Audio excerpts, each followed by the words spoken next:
Hi everyone, welcome to the very first episode of Beyond the Story of Trust. Um, this podcast is all about real life stories, moments that inspire, make us laugh, and sometimes even make us cry. But more than just telling stories, we'll dive deeper to find the lessons, the hope, and the meaning that lives beyond the story. Every week, I'll be sharing experiences from my own life, the lives of others, and stories that remind us that no matter where we come from, we are all connected through the power of Cuento. So grab a coffee, sit back, and let's start this journey together. This is Beyond the Story of Tress, and I can't wait to share the stories with you.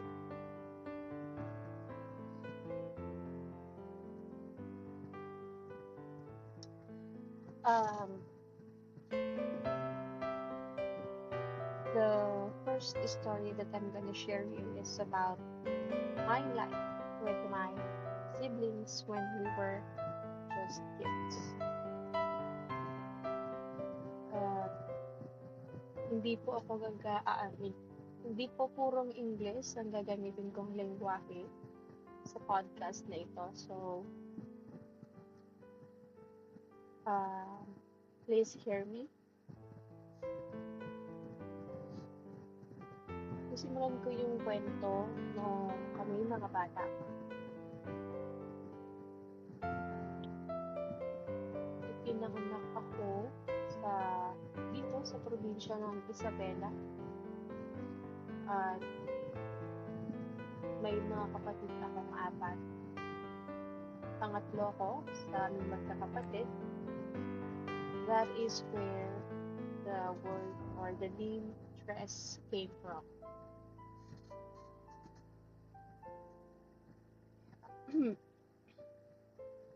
Actually, never kong naisip before na gumawa ng podcast.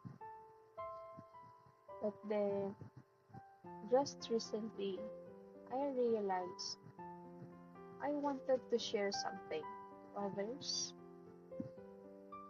maybe to inspire or just to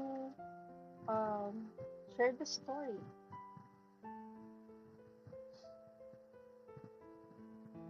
Ang buhay ko eh nagkahalo-halo.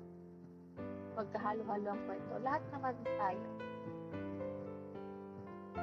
Um, it's just that I am not that confident about my life before. Siguro talaga dahil magte-trend na we're past the age of 30. So, ito na siguro yung time na nag-realize na natin yung mga nangyayari sa buhay-buhay. There are realizations na parang hindi natin naiisip ng mga bata pa tayo. So right now, let's begin with the story.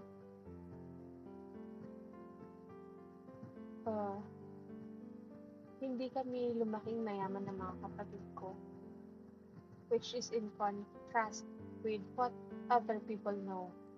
Akala ng marami, porque yung tatay namin ay may negosyo, kaming magkakapatid, kasama ang nanay namin, ay namumuhay ng masagan. I am in grade 3 when I realized or when I saw the struggles that our family is going through.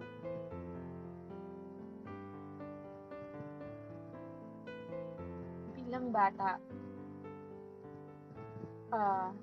naisip ko na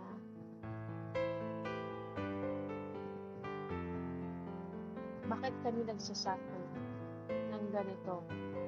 Bakit kami kumakain ng saging lang maghapon? Nasasaw sa bagoong. Visayas knows about this. We call this one nilagang saging na sinasawsaw sa ginamos. The best. That's the best. Um, Yun yung pamatid gutom namin nung araw.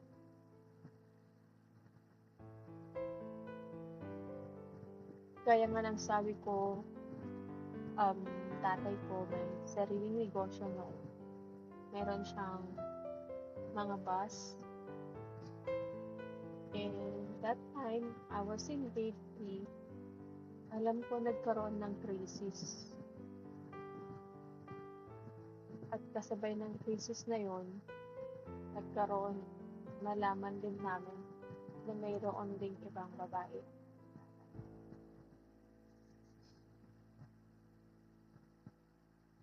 Bilang anak, masakit.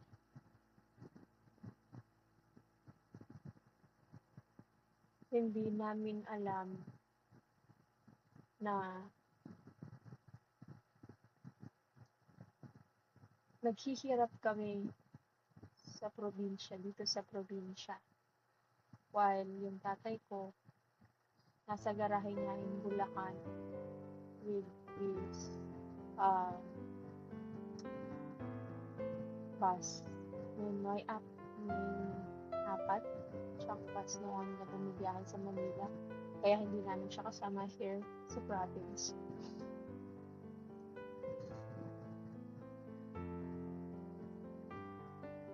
Nakita ko kung paano magsikap yung nanay ko para may maipakain sa akin.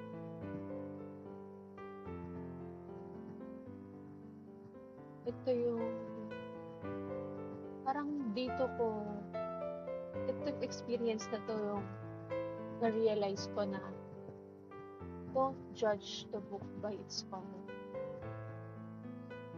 Kasi ang alam ng tao dito sa amin, karamihan dito sa amin ang alam ng tao, may kaya. Yun yung parang nakikita nila outside our family. Kumbaga parang paano mangyayari yun yung negosyo na magtayo ganyan. Yun yung question na usual namin narito noon. Kaya lang, if you dive deep into our family those days, there's already a big problem too. Kasi hindi lang kami deprived ng aming rights by that time. Kasi battered wife din yung mother. Hindi lang yung mother ko, kasi pati kami. There are nights na pag nalalasan yung tatay namin, kailangan namin magtago. Kasi sa malamang magwawala yan. Depende kung ano yung madadaknan ng sitwasyon sa bahay.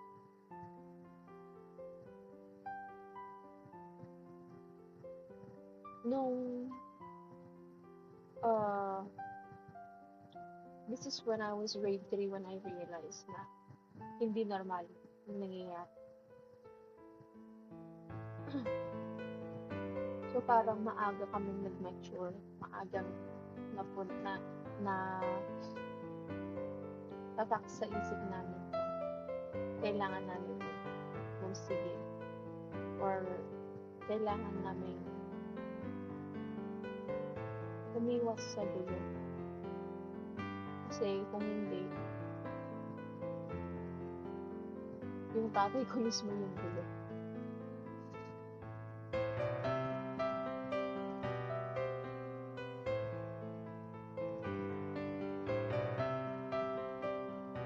Napakabigat lang sa damdamin namin bilang mga panahon na nalaman namin or we learned about it. nag-aaral kami, we are struggling. Imagine, 5 kaming magkakapatid. Tapos, lahat kami nag-aaral na by that time. And yung allowance namin, literal 1,500.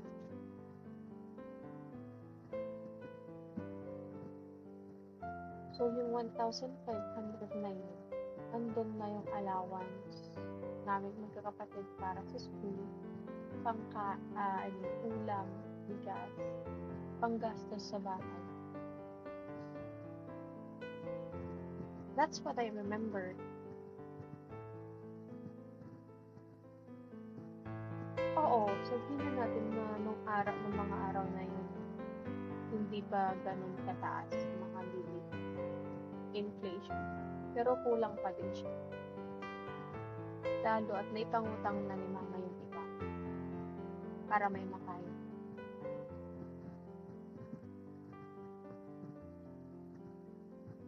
Ang usual namin na ulam noon, kung hindi tuyo, sardinas, low. And also, yung sardinas na may niswa, ganyan, o di kaya adobong kangkong na may sardinas. Madaming recipe yung nanay ko. Laging bida ang sardinas noong araw.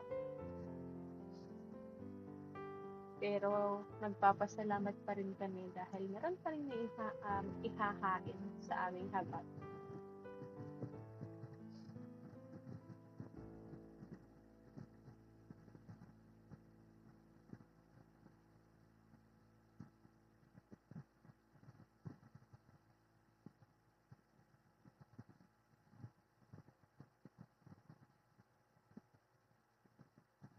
Ngayon, kayang-kaya ko nang balikan yung mga alaalang ito. Hindi na siya katulad ng dati na sobrang nakaka-apekto sa damdamin. Siguro nga dahil tumatanda na tayo.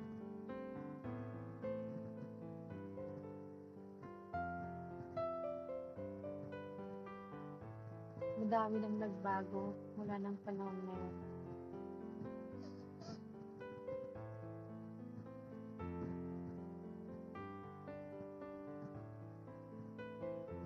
Yung past experiences na yun,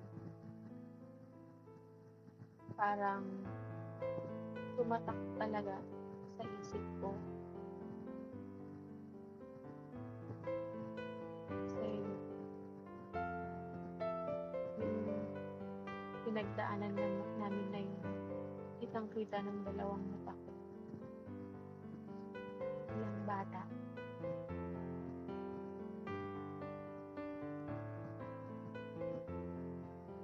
Hindi kami yung privilege na iniisip ng iba.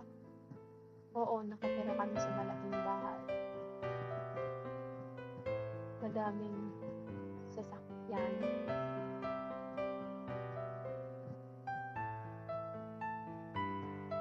Pero, yung buhay namin hindi katulad ng iniisip ng iba.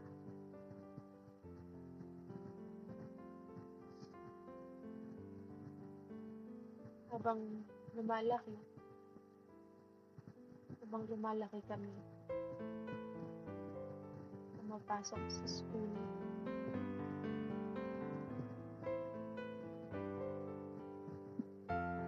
minsan walang baon, naglalakad. Pero, masaya pagdating sa school. Kasi, dun sa school, wala yung problema sa bahay.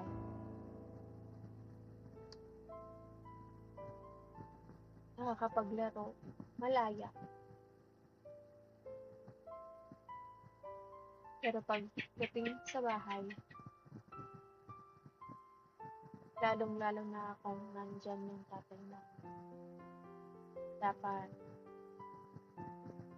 dinumero, hindi naman dinumero, pero para kaming naglalakad sa we call this one, yung para kaming kailangan tahimik lang. Ang sabi ng marami, mabait daw yung tatay namin. We agree. Oo, mabait siya. Tahimik siya sa bahay. Lalo na wala pang inom. However, nakauwi na siya at lasing. Siguro guilty mong matapos mo na lahat ng gawain mo, lahat ng assignments mo, bago ka magkulong sa kwarto. Dahil kung hindi, nako, gigisingin ka niyan, tatapusin mo yung gawain mo, kahit hating gabi pa yan. Experience it. Sa ngayon, tinatawanan na lang namin magkakapatid din mga yun. Lalo na ako. Naranasan namin pumasok na may latay ng sinturon sa kahit saang parte ng katawan.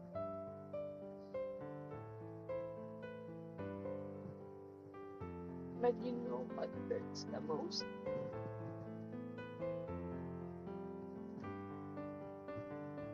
Wala kaming magawa para sa mama namin na laging nagugutom nung mga panahon. We were just kids.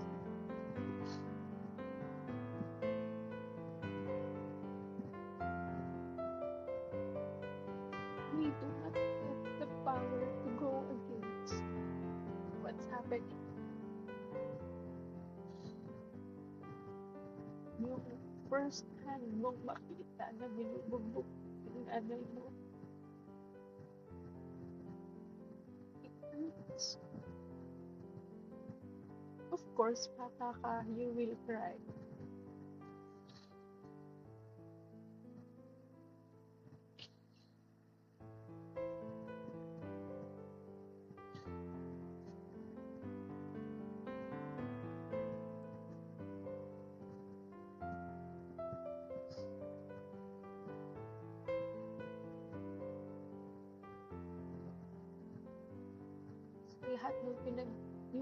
Sa lahat ng pinagdaanan namin magkakapatid, walang-wala yung pinagdaanan ng nanay namin.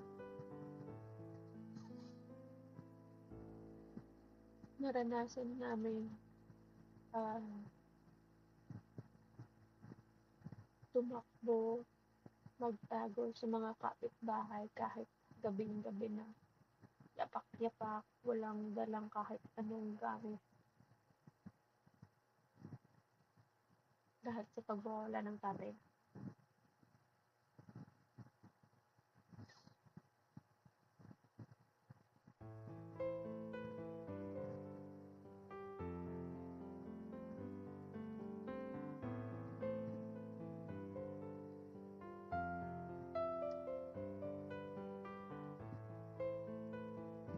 Shout out sa mga taong tumutulong sa amin noong araw.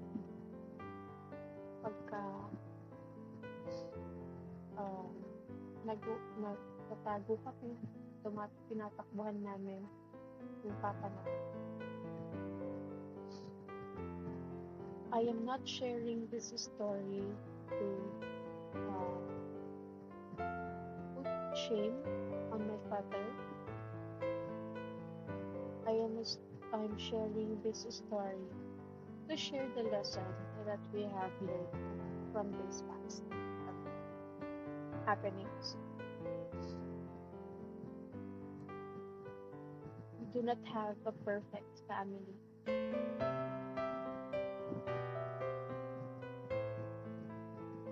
And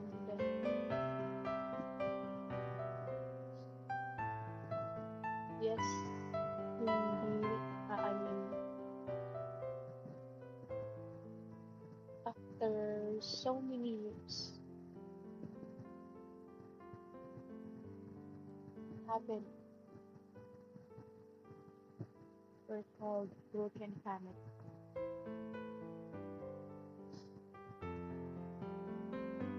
Actually,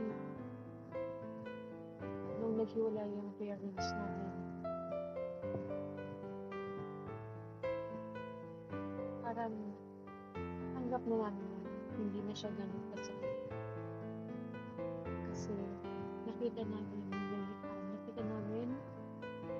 yung nangyari sa buong family, sa mama namin. We are not proud uh, of the family history. Kasi alam ko, karamihan sa mga kakilala yung dito sa province namin, alam ang kwento.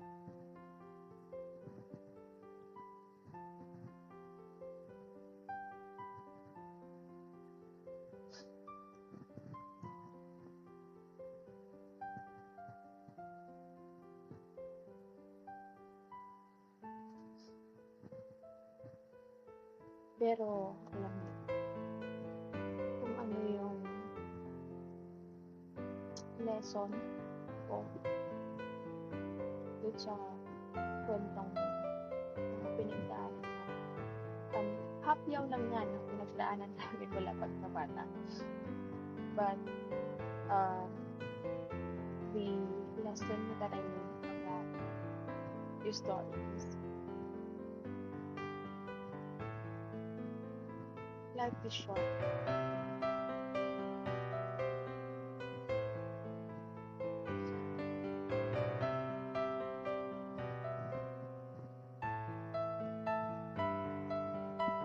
And for us to have a peaceful life, lalo na may mga sarili rin kaming pamilya, forgiveness and acceptance. We should always learn to forgive and accept what already happened.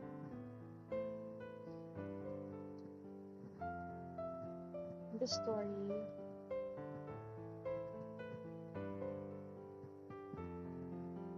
my father was the villain.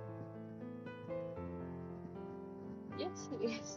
Actually, that's what we think even before.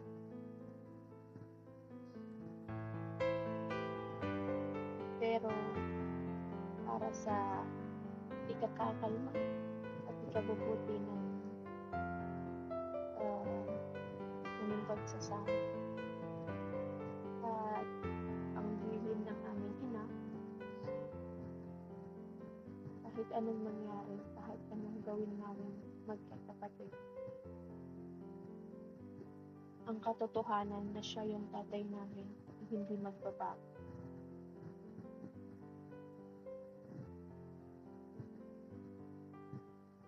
Laging sinasabi ng nanay namin na tatay pa rin namin siya. Wala kami kung wala siya.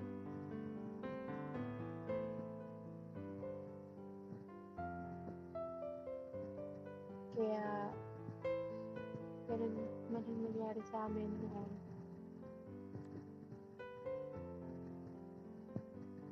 Nagpapasalamat pa rin kami. Kasi nandito kami sa mundo ngayon. So ako ngayon, i-share ng kwento at sinusubukang magbigay ng advice or life lesson.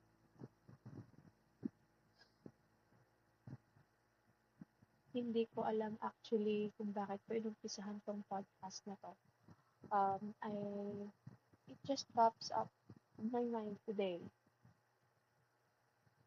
And yeah, ora-orada po. Gumawa ako ng um, script introduction, but the story is a genuine one. That is a story na wala sa script. It's an impromptu. Kasi alam ko na the raw feeling of telling a story creates a big impact to the audience or to the listeners.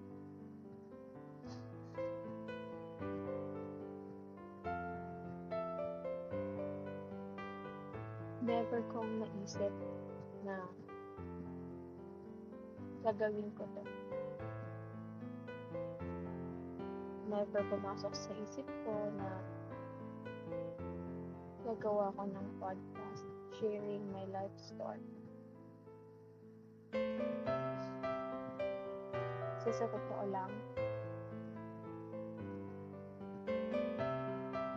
sa aming magkakapatid, ako yung pinaka-apektado.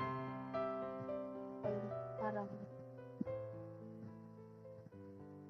we are all affected with the situation or the happenings from the past. However, I am the most vocal of my opinion, of my feelings. I show that. Kaya siguro naisipan ko to.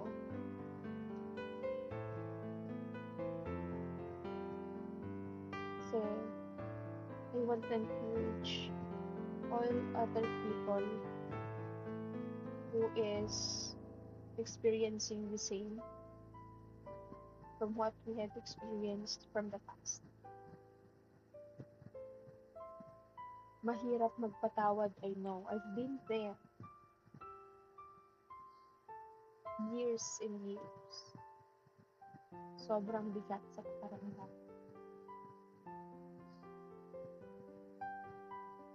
Forgiveness is one of the hardest things to give. Same with gaining trust.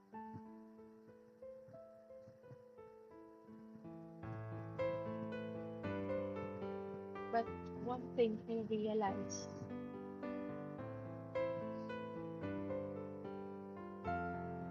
as I grow old,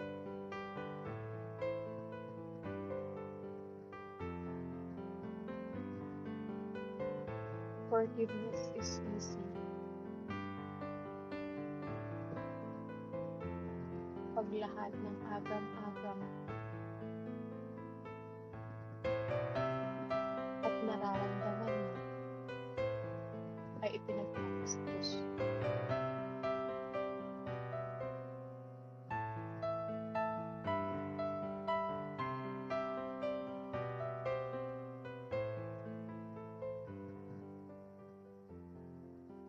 Praying to God to cleanse your heart and bless you with the forgiveness that you wanted to give to this person that affected your life so much is one of the great weapons.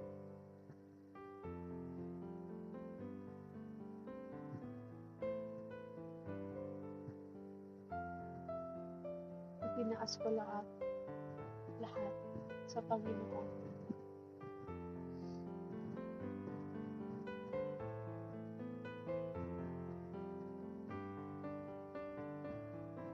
Sa Kanya ko nang hingi ng lakas.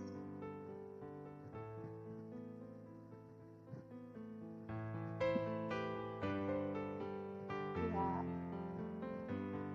malakas ang loob ko ngayon na magkwento. Kasi alam ko, nandun na yung pagpapagat at pagtanggap sa kung ano mang naganap mo mga paraan. And right now, we are in present. And let's focus on what is happening to our lives right now.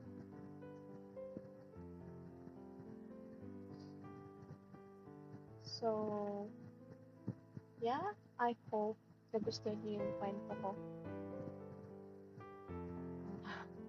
I, hindi ko alam kung may mga umiyak.